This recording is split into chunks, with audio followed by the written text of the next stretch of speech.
Pačiame vidurvasaryje nuvilnijo Daujėnų miestelio 450 metų jubiliejaus renginiai. Bei įsibėgėjant rudeniui, Daujėnai savo krašto žmonės bei miestelio svečius sukvietė į dar vieną renginį, lyg praėjusio šventės aidą – ruduo, medelių sodinimo metas. Šiandien čia bus pasodintas simboliškas jubiliejui atminti skirtas ąžuoliukas. Prieš kelis mėnesius įvykusios šventės įsimintiniausius akcentus priminė, bei apie nuveiktus darbus miestelio labui kalbėjo Daujėnų seniūnas Stasys Mackevičius. Šio jubiliejaus proga pasodinsime medį, ąžuolą, kuris primins dabartiniam jaunimui, kai švęs 500 metų jubiliejų. Manau, kad švęsdami tą 500 metų jubiliejų, jie prisimins ir išgers šampano ar kito tauraus gėrimo.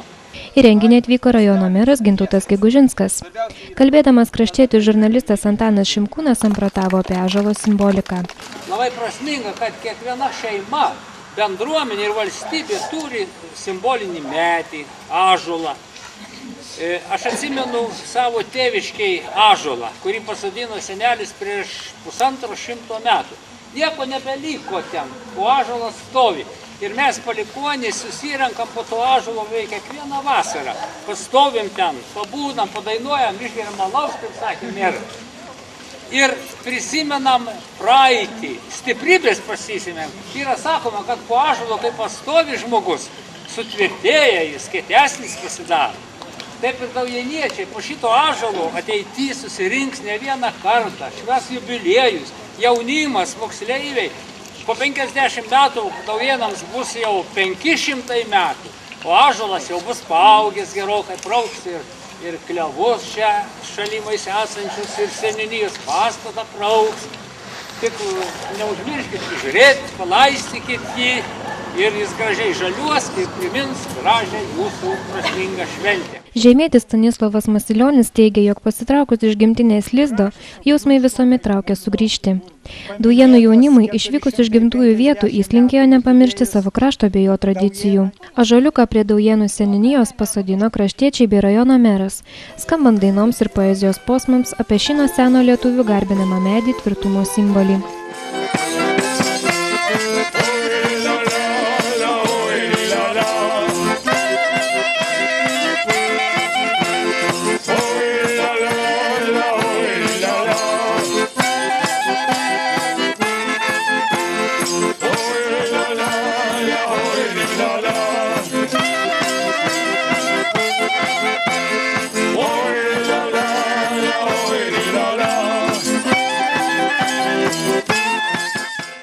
Po šios ceremonijos visi buvo pakviesti kultūros namus pasižiūrėti spektaklio Daujėnai. Poemos Daujėnai autorius Daujėnų kunigas poetas Jurgis Tilvytis Žalvarnis, vienintelis vaizdingai ir didaktiškai aprašęs miestelį eilėmis.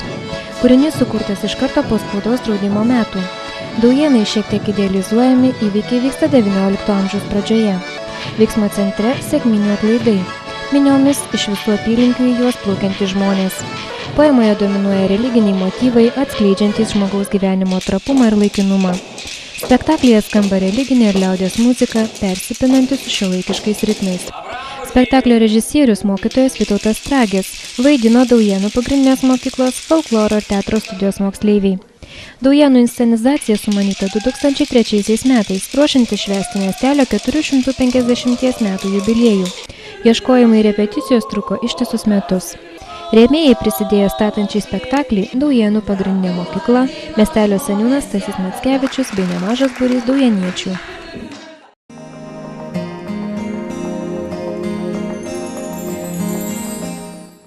Rugsėjo pabaigoje Grinčino Švento Petro ir Povilo bažnyčioje vyko kryžiaus išaukštinimo atlaidai. Šventas mišias aukojo Kauno Petrašiūnų parapijos kunigas vienuolis Gintaras Vincentas Tamošauskas.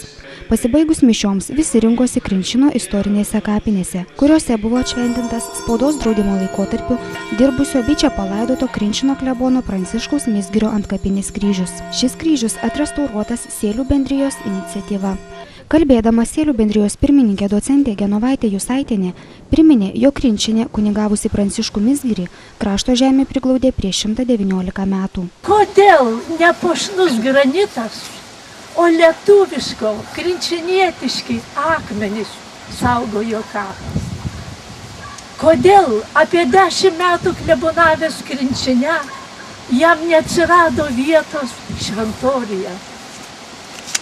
Kodėl, kaip sakė krinčiniečių vaikaitis, jo prašymu buvo iškaltos lietuviškos raidės, vienintelis 19 šimtmetyje šiuose kapinėse. Tai buvo sunkiausias Lietuvai laikas. Į visus kodėl trumpai atsako Lietuvos istorija.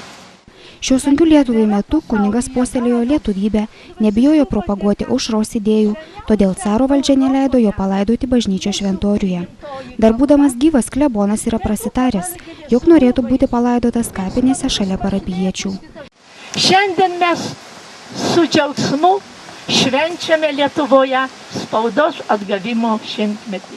Todėl su pagarbiu dėkingumu visą širdimi klaupėmės prie mūsų Krinčino klebono Pranciškaus Mizgirio kapo, ne tik už tai, kad jis krikštijo ir šiuose kapuose laidojo miestelio Kripaičius, Valeckus, Ličiūnų Taučkelas, Berčiūnų Šatus, Vidugirės Matickus ir kitus, bet kad išdrįso globoti lietuvybę, rėmė daraktorius, skaitė aušrą, globojo Vienažindžio įkurtą garsųjį lietuvišką Lietuvo chorą. Kreipdamasis į visus susirinkusius, savivaldybės tarybos narys Vilius Povilionis pagyrė krinčiniečius, jog jie prisimena iškilius savo krašto žmonės. Jis buvo vienas iš tų žmonių, kuriam vis tik rūpėjo ne laikinos vertybės, bet būtent tas lietuviškas žodis, ujamas žodis ir ta tautinė savimonė. Ir tikiu, kad jo indėlis taip pat galėjo būti reikšmingas. Vien jau tas lietuviškas užrašas byloja, kad žmogus buvo giliai tautiškai tikintis, nusiteikęs ir jeigu tas užrašas padarytas tuo laiku, tai tikrai yra drąsus iššūkis, nes iki 1904 metų spaudos draudimas, lietuviškos raidės draudimas carui galiojo ir tai tikrai galėjo būti nelengva tokį paminklą pastatyti. Ir tikrai smagu, kad jūsų klebonas ir taip pat atvykęs kunigas daug dėmesio skiria ir kalba apie amžinas vertybės. Baigdamas jis pridūrė, jog labai prasminga, kad jaunoji karta grįžta prie mūsų kalbos, kultūros bei tradicijų ištakų. Iškilmingos ceremonijos metu eiles skaitė mokytojas Vidutis Lauraitis. Antkapinį kryžių atšventino dabartinis Krinčino parapijos klebonas Algimantas Petkūnas. Giedojo Krinčino bažnytinis choras.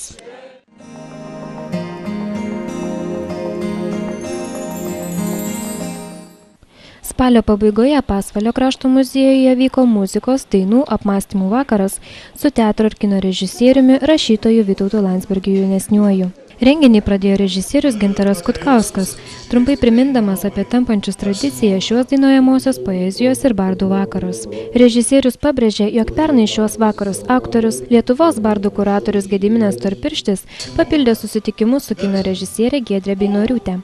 Šiemet festivaliui buvo suteiktas pavadinimas Santakos, kadangi pasvalys įsikūręs upių santakoje, o ir menininkai jį suvažiuoja iš įvairių Lietuvos miestų. Paskelbdamas festivalio Santakos pradžią, jis pristatė Vytautą Landsbergį jaunesnįjį. Vakaro svečias skaitė savo kūrybos eiles apie mistinį sielų pasaulį, žmogaus išėjimą į anapus. Pasak autoriaus, jį labai traukia pokario tema, todėl dažnai skaito poeziją apie partizanus. Vėliau žiūrovai klausėsi jo atliekamų dainų. O jeigu aš numirčiau, ar turėčiau sviedinau Karpatų bus, ar turėčiau. O jeigu aš numirčiau, ar tu plaukus man šukuotum, ar plaukus šukuotum, ar plaukus šukuotum kartą. Kitos jo dainos skambėjo pritariant visai saliai. Po koncerto buvo rodomi jo dokumentiniai filmai Karininko romansas bei Dvi seserys, sukeliantys smalsumą, iš kur autorius ėmėsi tokių originalių idėjų savo darbams. Žinai, kino režisieriai yra kaip grybautojai, jie visą laiką ieško ko nors įdomaus. Ir ar tu pamatai kažkokį gamtoj reiškinį gražų, upę gražią, debesį, žmogų įdomų, kuris kitaip gyvena, kitaip atrodo, kitaip galvoja negu kiti. Iškart pradedi galvoti apie filmą, supranti, kad čia tavo baravykas yra ir kad jį reikėtų, jeigu nenupjauti, tai bent nufilmuoti. Tai taip ir vyksta tas procesas per pažįstamus, per pats važinėdamas po Lietuvą, bendraudamas su žmonėm, filmų premjerų metu ateina žmogus, sako, žinai, Vytai, tau turėtų būti įdomu, ten nuvažiuok. Ir važiuoji. Ir ieškai tokio ir džiaugiesi radęs. Tai vienu žodžiu patys žmonės pasiūlo, kaip filme Dvi seseris, kaip jūs tas seseris atradot? Tai irgi sužinojau, pažįstami pasakė, nuvažiuok, tenais yra labai juokingas muziejus Lietuvos istorijos. Ir kad jos daro lėlės iš lėlių kunigaikščius, tas lėlės randa sąvartinę, situacija gana anekdotiška. Bet situacija yra autentiška, jos, iš tikrųjų egzistuojančios. Taip, čia yra dokumentika visiškai. Nuvažiuoji, pamatai, kokių yra stebuklingų žmonių Lietuvoje, ten galima būtų iš užsienio turistus vežti, rodyti. Iš tikrųjų, galbūt mes kartais labai rimtai norėdami atrodyti ir sureikšminti dalykus, nepastebim to paprastojo žmogaus grožio. Ir visada norėjau rasti tuos kaimo menininkus, kūrėjus. Jų kūryba yra niekiek nemažesnė negu profesionalaus skulptoriaus. Ir jo yra tiek pat širdies įdėta, jeigu net nedaugiau kitą kartą. Apskritai galbūt netgi tokie žmonės mane labiau domina, bet O ar sunku prikalbinti filmuotis? Vėlgi, jeigu žmogus yra prie meno arba meniškas toksai, kuris jau rodo savo darbus, tai tada jisai sutinka mielai. Sunkiau yra su jautrios sielos žmonėmis, kurie jautriai reaguoja kamerą, kurie nemoka atsipalaiduoti, yra baukštus. Tokių irgi yra labai daug.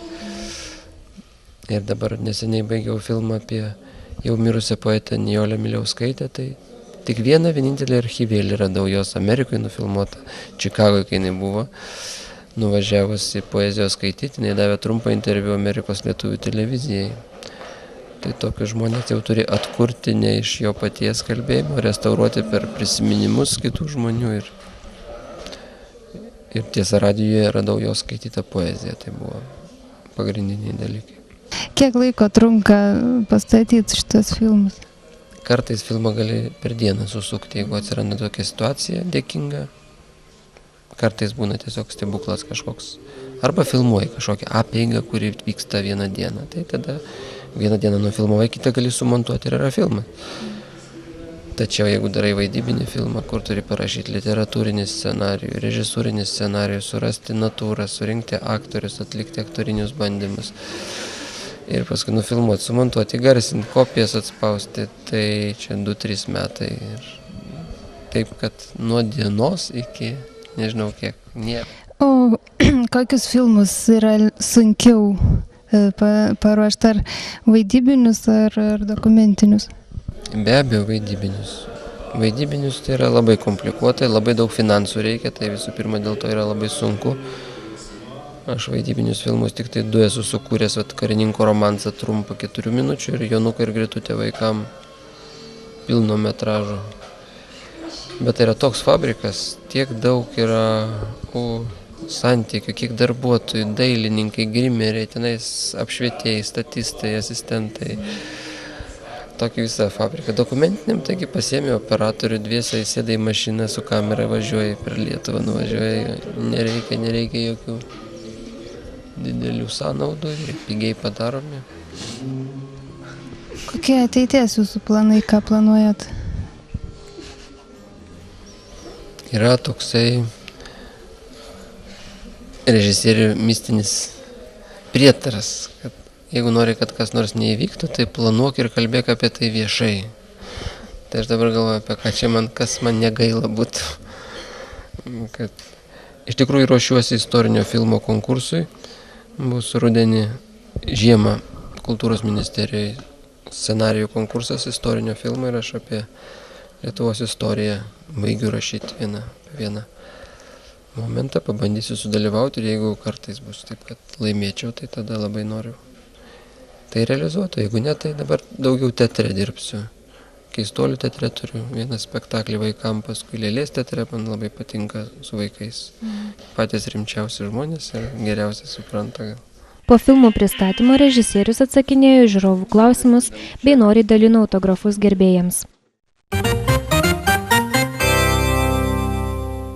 Prasidėjęs autorinių vakarų bei kamerinių kolektyvų festivalis, kas antrą trečiadienį visus besidominčius kvies į susitikimus su žymiais aktoriais, pantomimos meistrais, skambės klasikinė muzika bei bardų kūriniai, bus rodomi spektakliai. Lapkričio 10 dieną vyks susitikimas su aktoriumi, režisieriumi, kompozitoriumi bardu Sauliumi Mykolaičiu.